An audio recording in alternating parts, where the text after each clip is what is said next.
Fire it up, footballers. Faked you out right there. Welcome back to another episode of Running on Fumes. Jeffrey and James here with you as always. And we're going to have a little fun with this, or as much fun as we can. And we're going to put on our GM hats and pretend like we can make 2 transfers and bring them into the club that would help out the Chicago Fire. I will go with my first one. I think this is obvious, very obvious. A number 10, center attacking mid. I'm sure you have that on your wish list as well. But the type of number 10 that I would like is, a distributor. One that is, more so with through balls rather than dribbling and attacking. Like Miguel Almiron is, a center attacking mid, almost a striker. That ball at his feet dribbles at people and creates that way. One more of like a Sasa Kleshchin or a BPL comp like a, Cesc Fabregas, something, Mesut Ozil, that distributor, right, that can play those dime balls and pick apart the defense. Higuain, Gonzalo Higuain. Lee Win would have been a good fit. Lee Win, what was, what I'm trying to think of, Higuain. But that type of Pepe Higuain, thank you. That type of center attacking mid. What do you think, James?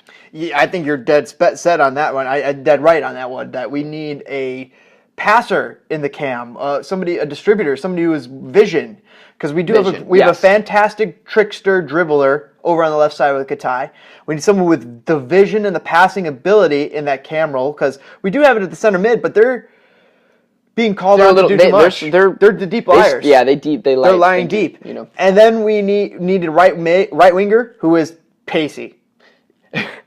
Gosh, I have 2 words written down: winger and speedster. A wingster, a speedster winger, and it must be a pacey because it's there to complement Katai, so that the defense can no longer just sit on Katai, but they have to worry about getting beat on the other side as well by the speedster. So you would, I think we both would take a cam and a winger. So we both would fix the offensive side, which is funny because before we started filming this, we were both pulling our hair out like, gosh, that back line really needs help too. I mean, they could use a center back, potentially maybe even a few outside backs. Who knows what's going on with the Matt team needs Polster's an overhaul. But you definitely look at a team like Atlanta, and they're definitely a little bit more top heavy than they are. They're not as top heavy as you think. They're deep. They're okay. I guess they're a bad example, but you can get away with being a top heavy team, but maybe Columbus. And I do believe that maybe we do have an option in Grant, Lillard, or Campbell. Pauno doesn't agree. But anyways, that's all I think I got. So we said a center attacking mid and winger. That would really change it up. We had a player that can pick apart the defense with through balls. Then we have the trickster with Katai. Then we have the wingster. The winger. I'm actually saying that word now. That can make those runs in behind and pick the defense apart that way. We absolutely need a new right back because we can't rely on Matt Polster going forward. It's just contracts up, right? Contracts up and injuries and injury prone.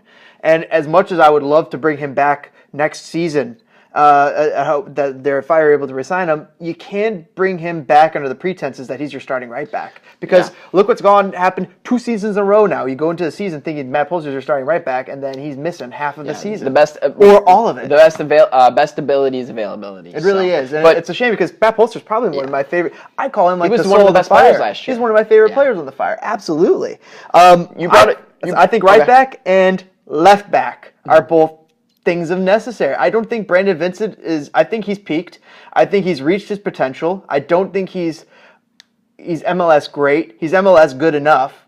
But if you overhaul those outside backs and you get more attack going, which is what Pauno wants from those outside backs anyway, that might really help out Paunovic's offense. Well, it's funny because before we started this, we said you can only make 2 acquisitions, and even if the Fire do make 2 big acquisitions at the transfer window, it's not enough.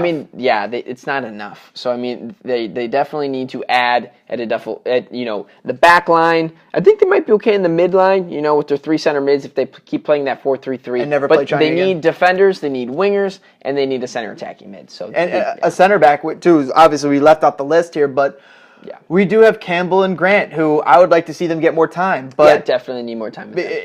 Brandon Vincent, I've given enough time to that I'm like he's not a center back. At center back, I've given him enough time. I've given him enough time at left back that I'm like, I can move on. I'm okay with Brandon. I'm definitely. I can live with him there. Yeah, I can live with the production he brings. Vincent than you are. I can live with it, but I'm just saying we can go find better. And it's probably not that hard. I mean, but according to Nelson, it's very difficult. So, I mean, maybe I'm wrong. I don't know. But that's all I got. That's all I got, too. Let us know who you what two positions would you bring? Pick-2. Cam and a winger, Cam and a center back, out fullback, whatever you guys are thinking. And we know it's not enough, but Pick-2. If it's the best Nelson, if the real Nelson only has 2 roster spots available, it's the best he can do. Yeah. So, where are you guys? Let us know. See you guys later. Bye.